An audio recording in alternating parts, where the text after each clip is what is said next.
Hi friends, welcome back to our channel Mangasai ముచ్చట్లు. ఎలా ఉన్నారు? బాగున్నారా? నేను కూడా చాలా బాగున్నానండి. రోజు తమ్ముళ్ళ చూసారు కదా, కాశీపట్నం టెంపుల్ కి అయితే వెళ్తున్నాము. ఎన్నో ఏళ్ల చరిత్ర ఉన్న ఈ టెంపుల్ గురించి ఈ రోజు వీడియోలో మీకు ఎక్స్ప్లోర్ చేయబోతున్నాను. ఎవ్రీ ఇయర్ కూడా మా ఫ్యామిలీ అంతా కలిసి టెంపుల్ కి అయితే వెళ్తాము. ఈ టెంపుల్ గురించి మొత్తం విషయాలు మీకు తెలియాలంటే ఈ వీడియో మొత్తం స్కిప్ చేయకుండా చివరి వరకు చూసేయండి. లేట్ చేయకుండా వీడియోలోకి అయితే వెళ్ళిపోదాం. ఈ టెంపుల్ అరకు రోడ్ వచ్చేసి ఎస్కోట దాటిన తర్వాత కాశీపట్నం అనే విలేజ్ లో ఉంటుంది. కాశీపట్నం అనేది ఎస్కోట నుండి 7 కిలోమీటర్స్ అయితే ఉంటుంది. మనకి ఆ రోడ్ నుంచి వచ్చేటప్పుడు మనకి దారిలో ఇక్కడ కొత్త అమ్మవారి టెంపుల్ ఉంటుంది. అమ్మవారు స్పెషల్ ఏంటంటే చూడడానికి చాలా కొంచెం డిఫరెంట్ గా ఉంటారు. ఎందుకంటే ఇక్కడ మనకి అరకు వెళ్లే వాళ్ళు ప్రతి ఒక్కరు కూడా వెహికల్ రోడ్ సైడ్ ఆపి ఇక్కడ పక్కనే ఉన్న అమ్మవారిని దర్శనం అయితే చేసుకుంటారు. ఎందుకు అంటే మనం అరకు వెళ్ళేటప్పుడు ఆ ఘాటిల్లో ఎటువంటి ప్రమాదాలు జరగకుండా ఉండాలంటే ఇక్కడ మనం ఒకసారి ఆగి అమ్మవారిని దర్శనం చేసుకుని వెళ్తే ఎటువంటి ఆటంకాలు ఉండవని చెప్పి అక్కడ ఉన్న స్థానిక ప్రజలు అయితే చెప్తారు. అప్పటి నుంచి ఒక సెంటిమెంట్ గా ఎవరు కొండపైకి వెళ్ళినా కూడా ఇక్కడ ఆగి కంపల్సరీగా అమ్మవారిని చూసి దండం పెట్టుకుని అయితే వెళ్తారు. ఈ టెంపుల్ బ్యాక్ సైడ్ నుంచి అలా చూస్తే మనకి గొర్రెల కొండ కూడా కనిపిస్తుంది. కొండని దూరం చూస్తే అచ్చం మనకి గొర్రెల షేప్ లో కనిపిస్తుంది. అలాగే మనకి వైకుంఠపురం టెంపుల్ కూడా కనిపిస్తుంది. అంతా కూడా మనకి అరకు వెళ్ళడానికి సండే సాటర్డే అయితే చాలా బిజీగా ఉంటుంది. నార్మల్ డేస్ లో ఖాళీగానే ఉంటుంది రోడ్ అంతా కూడా. 10 years బ్యాక్ చూసుకుంటే టెంపుల్ అయితే కొంచెం బాగా చేశారనమాట. అప్పుడు చిన్న షెడ్ లో ఉండేది అమ్మవారు, ఇప్పుడు కొంచెం టెంపుల్ కట్టారు. అమ్మవారిని చూసి అలా కొంచెం ముందుకు వస్తే మనకి కాశీపట్నం విలేజ్ అయితే వస్తుందండి. జంక్షన్ కి రాగానే మనం రైట్ సైడ్ కట్ అవ్వాలి. ఆ లోపలికి వెళ్తే మనకి చిన్న రోడ్ వే ఉంటుంది. కాశీపట్నం జంక్షన్ నుంచి 2 kilometers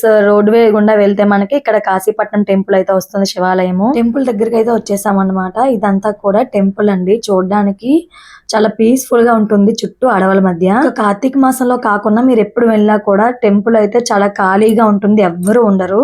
కార్తీక మాసంలో అయితే నెలంతా కూడా భక్తులు అయితే వచ్చి దర్శనం చేసుకుంటారు శివుణ్ణి. టెంపుల్ యొక్క స్పెషాలిటీ ఏంటంటే రావి చెట్టు మర్రి చెట్టు నీడలో మనకి టెంపుల్ అయితే ఉంటుంది. నిజం చెప్పాలంటే చూడడానికి ఆ 2 చెట్టులు వాడలు గుడి అయితే స్థిరమైపోకుండా గట్టిగా పట్టుకొని మధ్యలో ఉన్నట్టు ఉంటుంది. ముందును నంది చూసినట్లయితే మనకి ఇక్కడ నంది కూడా స్వయంభూగా వెలిసిన నంది అండి. అచ్చు చూడడానికి చెక్కినట్లు కూడా కనిపించదు. రాయి సేమ్ నంది ఆకారంలో ఉంటుంది. గుడి లోపల ఎలా ఉంటుందో చూసేయండి. ఇక్కడ శివుడు స్వయంభూగా వెలిసారనమాట. సుమారు ఇది విజయనగర రాజుల పరిపాలనలో ఉన్నట్టు తెలుస్తుంది. ఇంచుమించు 500 ఏళ్ల చరిత్ర ఉన్న టెంపుల్ కింద చెప్తారు. ఈ లింగం మొదటిసారిగా ఎవరు చూసారు అంటే ఇక్కడ మొత్తం గిరిజన ప్రాంతం కావడం వల్ల అంతా అడవుల మధ్య ఉన్నప్పుడు ఒక రావులమ్మ అనే మహిళ గొర్రెలను మేపుకుంటూ వచ్చిందన్నమాట. ఆవిడ చెట్టు త్వరలో ఈ శివలింగాన్ని అయితే ఫస్ట్ చూసింది. నుంచి ఆవిడ రావులమ్మ ఈ శివలింగానికి పూజలు చేయడం స్టార్ట్ చేసింది. ఇక్కడ స్వామి స్వయంభూగా వెలిసారనమాట. మనం స్వయంగా చేతులతో స్వామికి అయితే అభిషేకం చేయొచ్చు. అలాగే చాగంటి గారు చెప్పిన బ్రహ్మసూత్రం శివలింగం దర్శనం చాలా మంచిదని చెప్తారు కదా, ఆ బ్రహ్మసూత్రం అయితే మనకి ఇక్కడ శివలింగానికి కనిపిస్తుంది. బ్రహ్మసూత్రం కలిగిన శివలింగం దర్శనం కోసం ఎక్కడెక్కడికో వెళ్ళనవసరం లేదండి, మనకి దగ్గరలోనే ఉంది. అందుకే చాలా మంది ఇక్కడికి వచ్చి శివలింగాన్ని అయితే దర్శనం చేసుకుంటారు. అనుకున్న కోరికలు కంపల్సరీగా నెరవేరుతాయి. కొంతమందికి కొన్ని డౌట్స్ అయితే ఉన్నాయి, శివలింగం ముట్టుకోవచ్చు, అసలు ఆడవాళ్ళు ముట్టుకోకూడదు అని అంటారు. కానీ స్వయంభూగా వెలిసిన లింగాన్ని ఎవరైనా పట్టుకోవచ్చండి, దోషాలు అయితే తొలగిపోతాయి. అది ప్రతిష్ఠించిన లింగాన్ని అయితే ఎవరు ముట్టుకోకూడదు. అక్కడికి ఏం తీసుకెళ్ళినా కూడా స్వామికి మన చేతులతో అభిషేకం చేసుకోవచ్చు. లోపలికి వెళ్లి చూస్తే కొంచెం భయం వేస్తుంది, ఎలా ఉంది అని చెప్పి. ఆ ఓడలే కనిపిస్తాయి మనకి.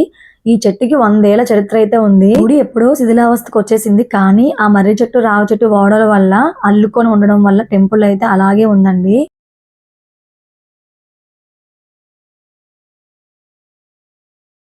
ఇంకా శివయ్య దర్శనం చేసుకుని బయటకు అయితే వచ్చేసాము. టెంపుల్ చుట్టూ కూడా ఇలా ఉంటుంది, మొత్తం ఎటు చూసినా కూడా చెట్టే ఉంటుంది అనమాట. మన చెట్టే కనిపిస్తుంది. చాలా మంది అయితే కార్తీక మాసంలో వస్తూ ఉంటారు. కార్తీక మాసంలో ఎక్కువగా వచ్చి దర్శనం చేసుకుంటూ ఉంటారు. 5-6 years బ్యాక్ చూసినప్పుడు ఇక్కడ రావులమ్మ అనే ముసలావిడ ఉండేదని చెప్పాను కదా, ఆవిడని చూశాను. తర్వాత ఆవిడ చనిపోయింది.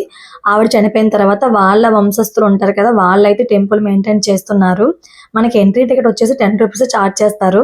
ఆ విధంగా వచ్చిన డబ్బులతో వాళ్ళు గుడి మెయింటెనెన్స్ కి అయితే యూజ్ చేస్తున్నారు. పాపులారిటీ విశేషం ఉన్న టెంపుల్ ని కొంచెం గవర్నమెంట్ సహకారంతో కొంచెం డెవలప్ చేస్తే ఇంకా మంచిగా డెవలప్ అవుతుంది టెంపుల్ అయితే. ఎవ్రీ ఇయర్ చూస్తూ ఉంటాను కదా, ఎప్పుడు చూసినా కూడా అలాగే ఉంటుంది కానీ తప్ప ఎటువంటి డెవలప్ అయితే కనిపించడం లేదు. అటవీ ప్రాంతం ఉన్న గిరిజన ప్రజలు ఉన్నా కూడా డెవలప్ అనేది ఉంటే మాత్రం ఇంకా ఈ టెంపుల్ కి చాలా మంది అయితే వచ్చి దర్శనం చేసుకుంటారు. ఇంత విశేషం ఉన్న టెంపుల్ ని చూడడం అస్సలు మిస్ అవ్వద్దు. నేనైతే ఎవ్రీ ఇయర్ వచ్చి స్వామిని అయితే దర్శనం చేసుకుంటాను. అలాగే మీరు కూడా రావడానికి ఒక్కసారైనా ట్రై చేయండి. మీలో ఎవరైనా టెంపుల్ కి వచ్చినట్లయితే నాకు కామెంట్ సెక్షన్ లో షేర్ చేసుకోండి. ఇంకా ఎవరైనా రానట్లయితే ఒకసారి తప్పకుండా విజిట్ చేయండి. చూసారా ఆ రోజు ఎంత మంది అయితే టెంపుల్ కి వచ్చి దర్శనం చేసుకున్నారో. ఆ రోజు మా ఫ్యామిలీ అంతా కూడా శివయ్యని అయితే దర్శనం చేసుకున్నాము. టెంపుల్ కొంచెం బయటికి వచ్చి చూసుకుంటే మనకి ఇక్కడ గిరిజనులు వారు తయారు చేసిన ఐటమ్స్ అన్ని కూడా పెట్టి స్టాల్స్ లా పెట్టి అమ్ముతుంటారు. ఇంకా శివయ్యని దర్శనం చేసుకుని కొంచెం ముందుకు ముందుకు వెళ్ళినట్లయితే మనకు అక్కడ నది కనిపిస్తుంది. ఇక్కడ శివయ్య దర్శనంతో పాటు ఇక్కడ చాలా ప్లేస్ అయితే ఉంటుంది. చాలా మంది పిక్నిక్ స్పాట్ కింద యూజ్ చేసుకుంటారు. వచ్చి ఇక్కడ పిక్నిక్స్ అవి చేసుకుంటారు ఫ్యామిలీస్ తో. నుంచి ఒక పక్కనే మనకి పెద్ద రివర్ అయితే కనిపిస్తుందండి. ఈ రివర్ చూడడానికి చాలా పెద్దది, ఎక్కడో కొండల్లోంచి వస్తుంది అనమాట.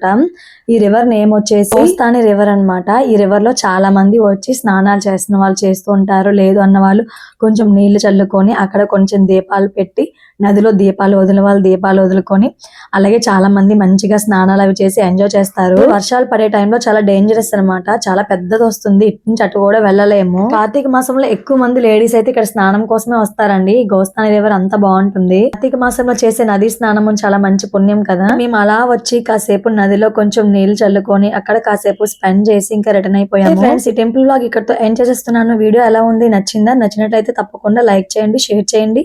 మీలో ఎవరైనా నా ఛానల్ సబ్స్క్రైబ్ చేయకపోతే వెంటనే సబ్స్క్రైబ్ చేసుకోండి. పక్కనే ఉన్న ఒక మంచి ప్లేస్ కి అయితే వెళ్ళాము, అది నెక్స్ట్ వీడియోలో అప్లోడ్ చేస్తాను. అంతవరకు వెయిట్ చేయండి. Thank you for watching. By by, take care, love you all.